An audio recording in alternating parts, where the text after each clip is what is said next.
Chapter 63. It was snowing pretty hard when I woke up for school. There was already at least 4 inches on the ground. While Daddy and I were eating breakfast, Kevin called. We'd just heard on the TV that schools were closed. "So what are you going to do all day?" he wanted to know. "There's chores to be done on the ranch like every other day," I grumbled. "Come over and get me and I'll help," he offered. Daddy let me take the 4-wheeler to go get him. Then we helped my dad for a few hours. We were cold and wet by then. We came in to eat and get dry. "Daddy, me and Kevin are going to get in the shower," I teased. If he had said we could, then I was all for it. My dad's attention jerked to us and Kevin's face reddened. "No, that better not happen," he informed us. I shrugged my shoulders at Kevin. He's such a killjoy. "Go get him something to change into, then let him get into the shower first. You wait until he's showered and dressed, and then you can shower," Daddy told me. "Why do you say stuff like that to your dad?" Kevin asked as we looked through my clothes to see what he could fit into. We were about the same size. He was just taller. "You know that he knows we're sleeping together," I remarked.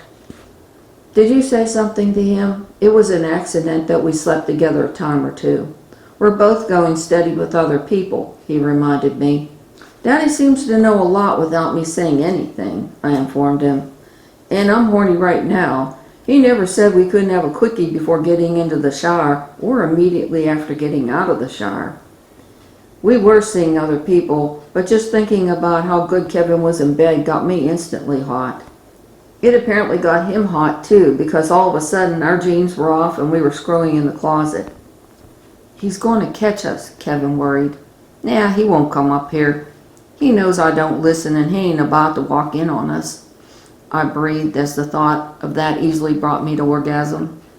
The sex didn't last 5 minutes, but damn, it was satisfying. Kevin had let me come first. No wonder he was my best friend. Both of us agreed. Then my dad was yelling up the stairs that he didn't hear the shower going. We scrambled back into our jeans. "We're picking out clothes," I yelled back. "He doesn't want to wear anything sissy-like." Kevin smiled at me, and I felt the guilt, the satisfaction, the friendship, and several other emotions around us. He pulled me towards him and gave me a passionate kiss. Then he grabbed a pair of my jeans and a shirt that we'd let fall to the floor before we'd had sex and headed towards the shower.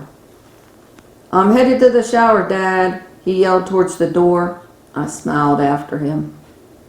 I hadn't gotten used to him calling my dad, Dad, but he sure did feel like family.